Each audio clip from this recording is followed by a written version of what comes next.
Hey guys, welcome back to ADSR Massive Tutorials. If you're not subscribed to our YouTube channel, get yourself subscribed. youtube.com/ADSR Tuts.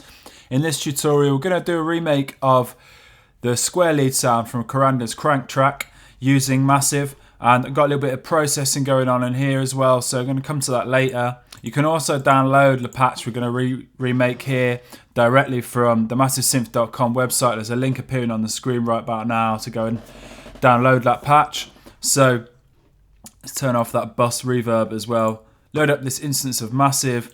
Let's create a new sound in here. Let's go ahead and recreate this sound. So it's a square lead sound, so I'm going to stack up some square waves or square wavetables in these first two oscillators. So oscillator 1, I'm going to go for a smooth square. Take the wavetable position all the way to the left and take the pitch down by 1 octave. Oscillator 2, now turn that on. I'm going to go for this sine square here and then just take the pitch of this oscillator down by 1 octave as well. And we're getting a tiny amount of phase in there, so I'm going to detune these slightly just to get rid of that phasing going on. Maybe just tweak that wavetable position a little bit. Let's move to the oscillator section now. Let's re-trigger the oscillator phases.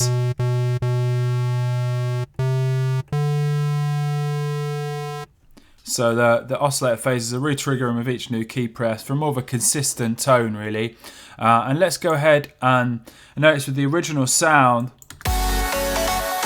there's quite a lot of transient, quite a lot of pluck in that square lead. So I'm going to use some pitch modulation to recreate that. So let's get straight into that here. So this first modulation envelope here, let's hold shift and let's use this envelope to modulate the pitch of both of the oscillators here. And I'm going to go plus 60 on the modulation amount to get quite a sort of pronounced sort of pluck sound really. So let's sharpen up this attack of this modulation envelope. Take the level down and the sustain down to 0, decay level down to 0, and pull this decay right down. So we've got that pluck, and this attack level is kind of like can act as the level of the pluck really.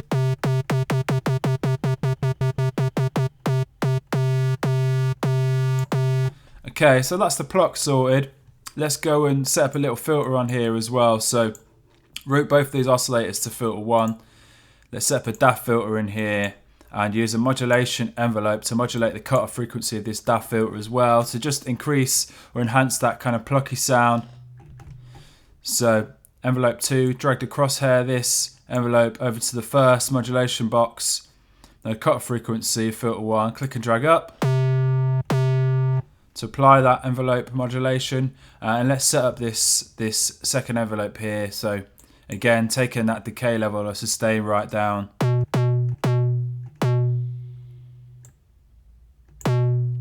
Keep the decay around about halfway and sharpen up that attack. And that should do. And let's move to this amplitude envelope now, envelope 4. Set this up a similar way. So I'm going to sharpen up the attack a little bit.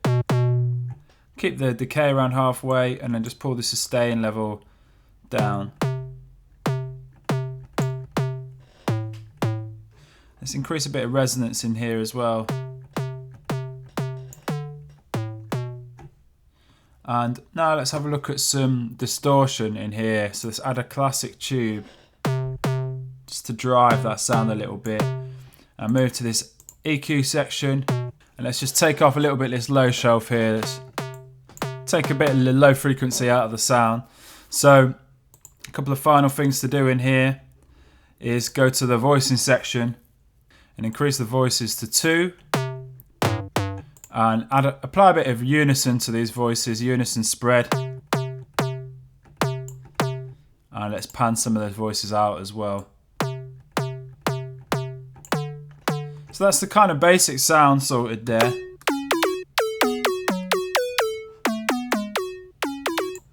And what I've done here is apply quite a little bit of processing. So this isotope imager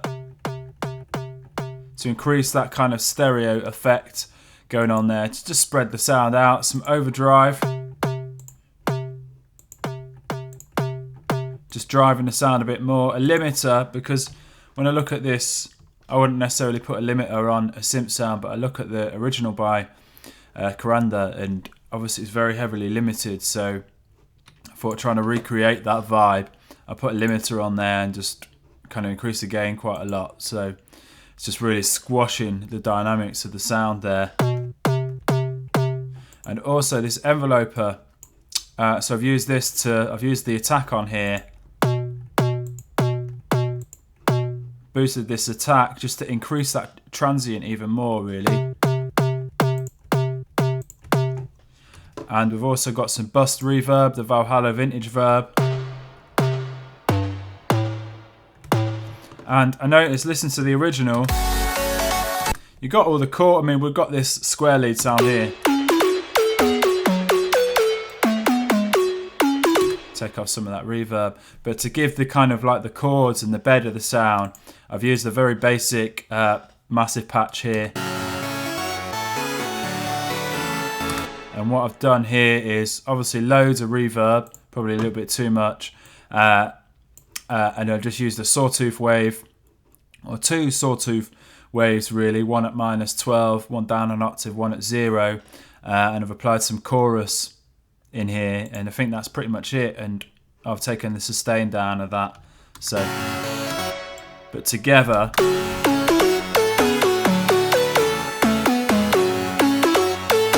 kind of work together quite well to just create that sort of wall of sound really. So I hope you enjoyed that tutorial, I hope you found it useful. Any questions, please get in touch, and of course you can download the Karanda square lead patch that we've remade in this tutorial directly from the massivesynth.com website. There was a link at the start of the video to do that.